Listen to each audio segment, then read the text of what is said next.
Hello everyone. आज हम लोग क्लास 12th ऑर्गेनिक केमिस्ट्री में अल्कोहल, फिनॉल और ईथर स्टडी करेंगे। तो पहले हम लोग क्या पढ़ते हैं, जनरल इंट्रोडक्शन, उनका क्लासिफिकेशन और फिर उसके बाद उन पर बेस्ड एनसीईआरटी प्रॉब्लम। तो चलिए स्टार्ट करते हैं। तो पहले हम किसके बारे में बात करते हैं, अल्कोहल्स के बारे में। अल्कोहल्स क्या हुआ करते हैं, हमने एक सिंपल सा एग्जांपल लिया C2H5H, जिसको क्या कहते हैं, that is known as ethane. क्या होता है बेटा, इथेन। और ये क्या है, एक प्रकार का एल्केन है। क्या बेटा, एल्केन है। और इसमें हम लोग क्या करेंगे, OH ऐड करेंगे और H क्या करते हैं, हटा देते हैं। मतलब जो ये H दिया है इसको हटाएंगे, इसकी जगह क्या करते हैं OH जोड़ दें, तो क्या बनेगा, दैट बिकम C2H5OH, C2H5OH। अब इसी तरह से और कैसे लिख सकते हैं इसको, इसको हम लिख सकते हैं HOH। क्या है बेटा, ये वाटर है। क्या है, वाटर है। और यहां पर हम लोग क्या करें, C2H5 ऐड करें और H क्या करें, हटा दें। मतलब यहां से H हटा देंगे, C2H5 अगर लगाते हैं तो क्या मिलेगा, C2H5OH मिलता है। तो यहां पर क्या बताएंगे कि alcohols are the hydroxy derivative of alkane. Alkanes के हाइड्रोक्सी डेरिवेटिव को अल्कोहल कहते हैं। दूसरी चीज आप क्या बताएंगे कि alkyl derivative of water, alkyl derivative of water is called alcohol. क्या कहते हैं, अल्कोहल कहते हैं। अब इसका अगर हम नाम देखें तो इसके कौन कौन से नाम होंगे, एक तो होगा इसका कॉमन नेम होगा और एक क्या होगा इसका IUPAC नेम होता है।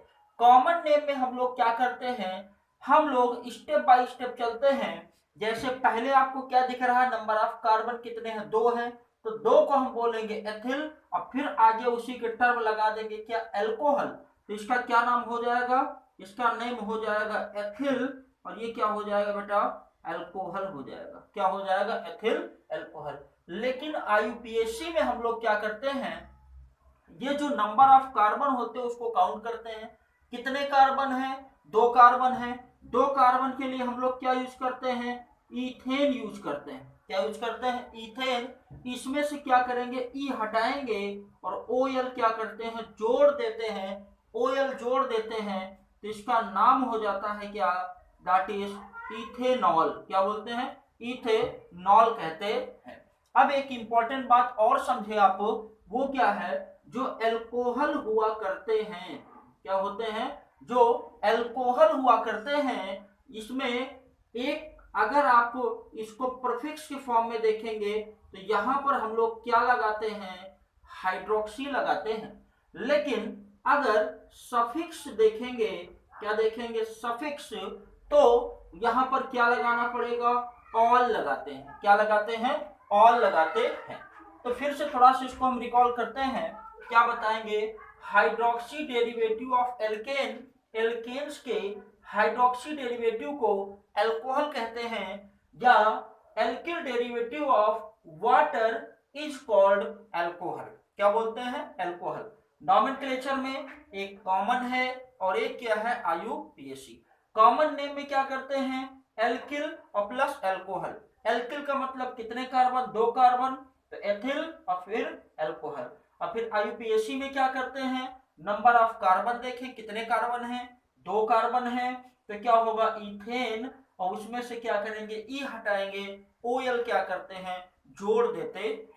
अब इसके बाद अगला जो दिया हुआ है वो क्या है आपके सामने, फिनॉल है। अगला क्या बेटा, फिनॉल है। फिनॉल क्या होता है, जो आपके पास ये बेंजीन रिंग होती है, क्या होती है, बेंजीन रिंग या कोई एरोमेटिक कंपाउंड है, तो वहां पर क्या करते हैं, हम OH ऐड करते हैं और H क्या करते हैं, हटा देते हैं। तो ऐसी कंडीशन में क्या हो जाएगा, यहां पर आपको क्या मिलता है, यहां पर मिलेगा OH। ये क्या कहलाता है, that is known as phenol.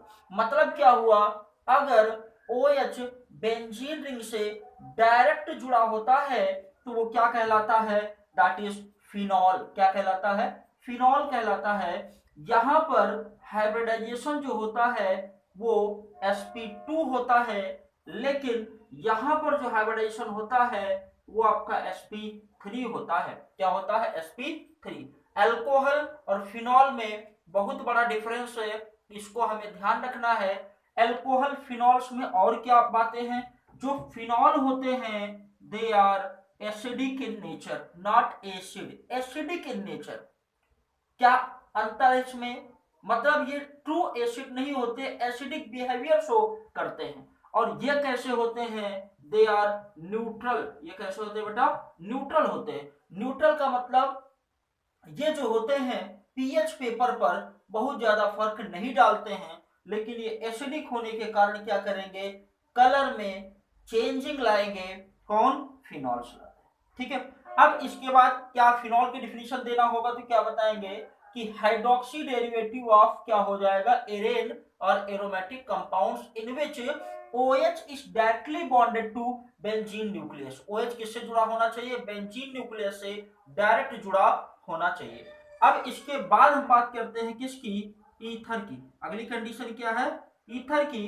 तो ईथर क्या होते हैं? जो आपके ईथर होते हैं उसमें ऑक्सीजन से आप क्या करते हैं?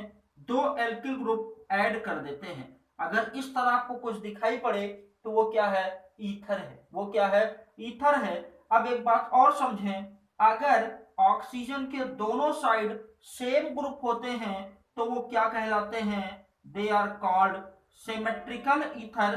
लेकिन अगर एक साइड यहाँ पर मेथिल है और एक साइड एथिल लगा है तो इसे कहते हैं एसिमेट्रिक ईथर। क्या कहते हैं बेटा?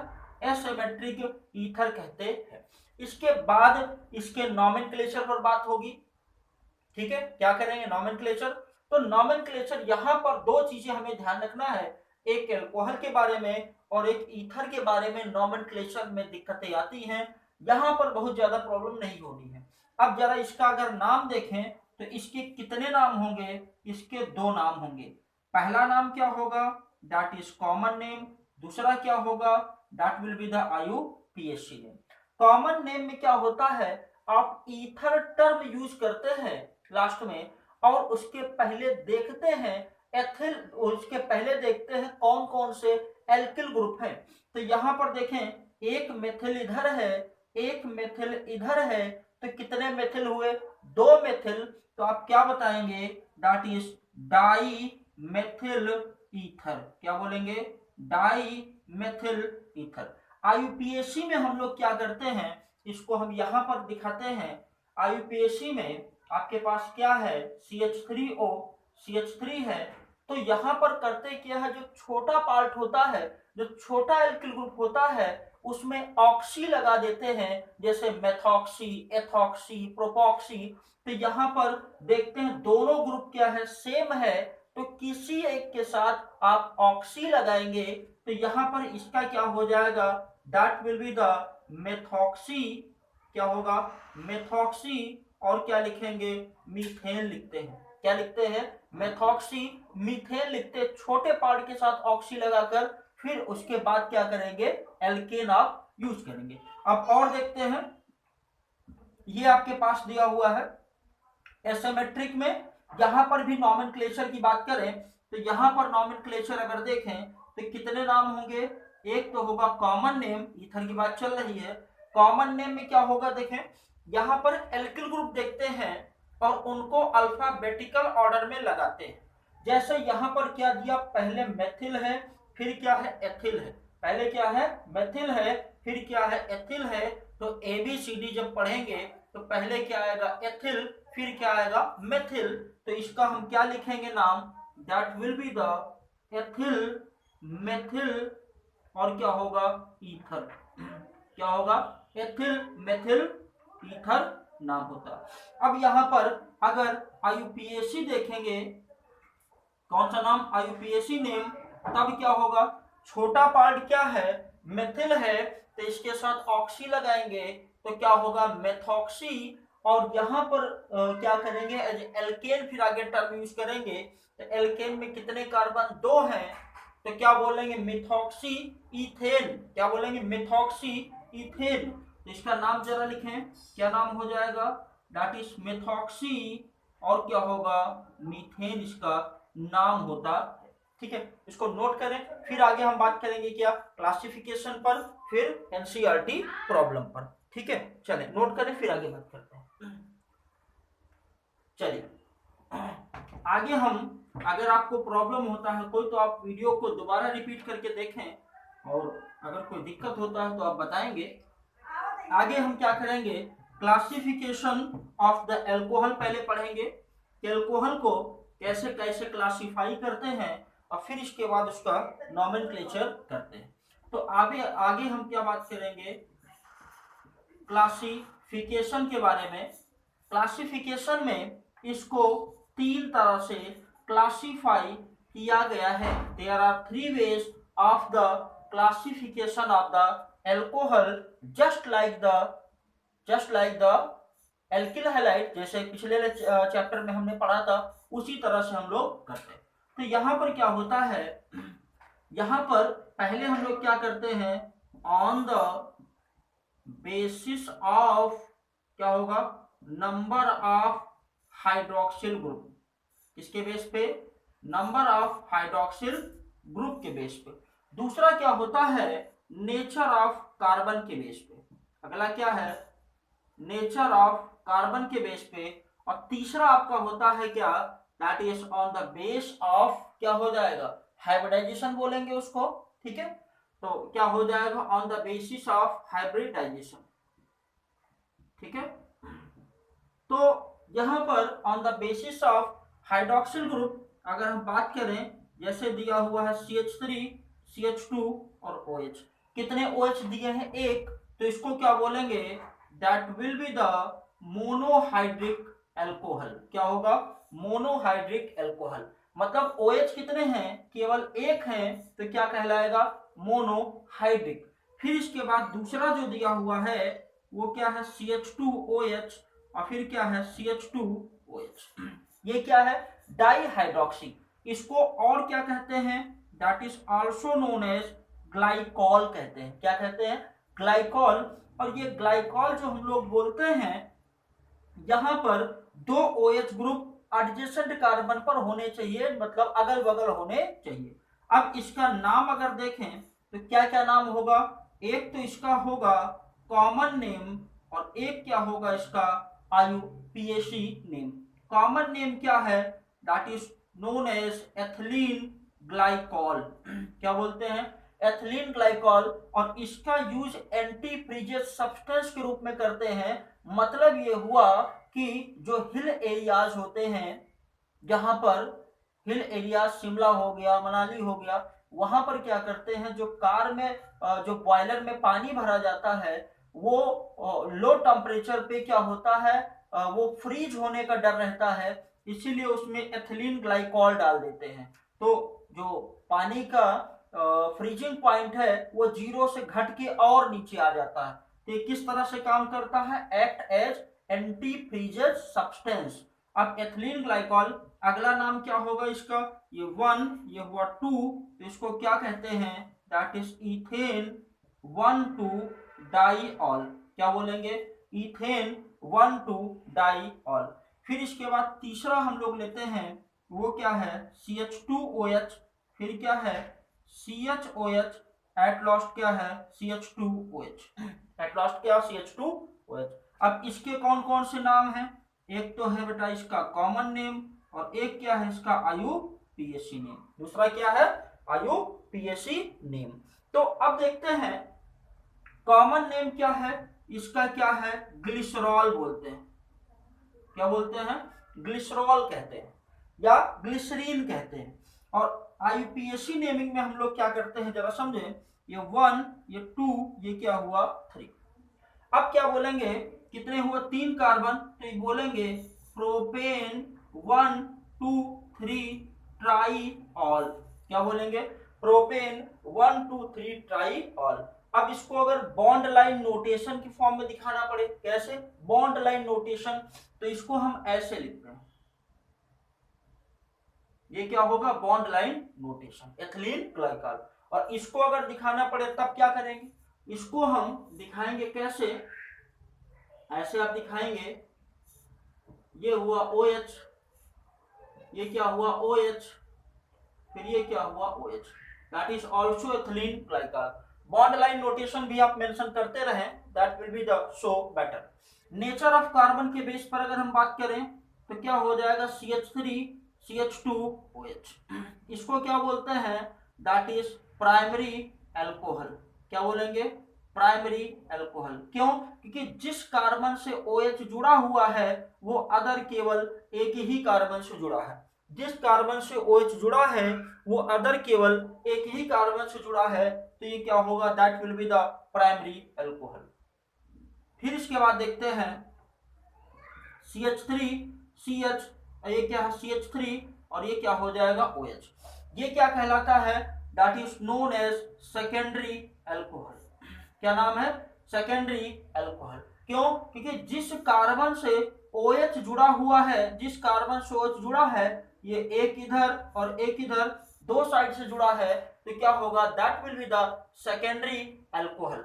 फिर टर्सरी की बात करते हैं। टर्सरी में क्या होता है, CH3, फिर ऊपर क्या करेंगे CH3 और फिर क्या हुआ CH3 और फिर क्या हो गया OH, फिर क्या हो गया OH। यहां पर देखते हैं जिस कार्बन से OH जुड़ा है वो प्राय एक दो तीन साइड से जुड़ा है, इसीलिए क्या कहलाता है, दैट इज टर्सरी एल्कोहल। क्या कहलाता है, टर्सरी एल्कोहल। थोड़ा अगर इसके नाम की बात करें तो इसका नाम क्या होता है, दैट इज प्रोपेन। क्या कहलाएगा, प्रोपेन टू ऑल। क्या कहलाएगा, प्रोपेन टू ऑल। कैसे करेंगे देखें, ये हो जाएगा 1 2 3, प्रोपेन टू ऑल। या दूसरा नाम आइसोप्रोपिल एल्कोहल, और क्या बोलेंगे, सेकेंडरी प्रोपिल एल्कोहल। क्या बोलेंगे, सेकेंडरी प्रोपिल एल्कोहल। अब आगे हम देखते हैं इसका थोड़ा सा नॉमेनक्लेचर आप देख लें, इसका कितने नाम होंगे, इसके कौन कौन से नाम होंगे। पहला तो होगा टर्सरी ब्यूटिल एल्कोहल। क्या बोलेंगे, टर्सरी ब्यूटिल एल्कोहल। और फिर अगला नाम, ये बहुत इंपॉर्टेंट है, 1 2 3। तो देखें 2 पर क्या लगा, मेथिल लगा है, और 2 पर क्या लगा, ऑल लगा है, तो हम क्या बोलेंगे, 2 methyl meth eth prop 2 methyl propane two ol. क्या नाम बताया अभी हमने, 2 methyl propane two ol, that is the name of tertiary butyl alcohol. IUPAC name है, बहुत इंपॉर्टेंट है, इसको थोड़ा सा याद रखेंगे। अब आते हैं किसके बेस पर, on the basis of hybridization. Hybridization पर अगर हम बात करें तो होता क्या है, एक आपका होता है दैट इज वेनिल अल्कोहल। क्या होता है, वेनिल अल्कोहल। वेनिल अल्कोहल क्या होता है, CH2 डबल बॉन्ड CH और ये क्या होता है OH, और क्या होता है OH। ये आपका अनस्टेबल होता है, ये क्या होता है, अनस्टेबल होता है। अब बहुत जल्दी ये कौन सा फॉर्म है ये देखें जरा, ये क्या है, in plus all, in plus all, तो कौन सा फॉर्म है ये आपका क्या है, इनॉल फॉर्म है। कौन सा फॉर्म है, इनॉल फॉर्म है। इनॉल फॉर्म कीटो फॉर्म में कन्वर्ट होना चाहता है, तो ऐसी कंडीशन में क्या हो जाएगा, डबल बॉन्ड इधर शिफ्ट होगा और हाइड्रोजन इधर शिफ्ट होगा, और ये क्या कहलाता है, टॉटोमेरिज्म कहलाता। क्या कहलाता, टॉटोमेरिज्म कहलाता। तो यहाँ जो इसका स्टेबल स्ट्रक्चर बनेगा वो क्या होगा, CH3CHO, लेकिन ये आपका अल्कोहल नहीं है, ये क्या है आपका एक एल्डिहाइड है। तो ये कौन सा फॉर्म है, कीटो फॉर्म, और ये कौन सा है, इनॉल फॉर्म। ठीक है। अब यहां पर अगला हम लेते हैं क्या, CH2 डबल बॉन्ड CH और फिर क्या होगा CH2OH। इसको हम लोग क्या कहते हैं, that is known as allyl alcohol. क्या कहते हैं, एलिल एल्कोहल। अब जरा देखें एलिल का मतलब क्या होता है, डबल बॉन्ड के जस्ट बगल वाले कार्बन से अगर OH जुड़ा है, फिर से समझें, डबल बॉन्ड के जस्ट बगल वाले कार्बन से अगर OH जुड़ा है तो उसको हम लोग क्या बोलते हैं, एलिल एल्कोहल। और इसका नाम लिखेंगे तो कैसे, 1 2 3। ठीक है, तो प्रायोरिटी किसको देंगे, OH को देंगे, तो इसका नाम क्या हो जाएगा, प्रोप। ठीक है, 2 इन 1 ऑल। क्या बोलेंगे, प्रोप 2 in 1 ऑल। और क्या बोल सकते हैं इसको बोलेंगे प्रोप 2 in ऑल। क्या बोलेंगे? Prop 2 in all. दोनों नाम लिख सकते हैं, कोई दिक्कत की बात नहीं है। तो आई थिंक इसमें कोई दिक्कत नहीं होना चाहिए। अब इसके बाद एक चीज और थोड़ा सा देख लें, मैं इसको यहां मेंशन कर देता हूं। वो क्या है? That is benzyl alcohol. क्या है? Benzyl alcohol. बेंजिल अल्कोहल में क्या है, आप बेंजीन रिंग लेते हैं और इसके जस्ट बगल वाले कार्बन से एक OH लगा देते हैं। बेंजीन रिंग से जस्ट बगल वाले कार्बन से अगर OH लग जाता है तो उसे क्या बोलते हैं? That is benzyl alcohol. अब एक बात और समझें, एक कार्बन से दो OH कभी एक साथ नहीं रह सकते हैं। दे आर हाईली अनस्टेबल और वो बहुत ही जल्दी वाटर को लूज करके क्या बनाएंगे? कार्बोनिल कंपाउंड्स में कन्वर्ट हो जाया करते हैं। उसको हम आगे बात करेंगे। तो आज हम इतना ही करते हैं, बाकी फिर करेंगे नेक्स्ट लेक्चर में। ठीक है, ओके, थैंक यू।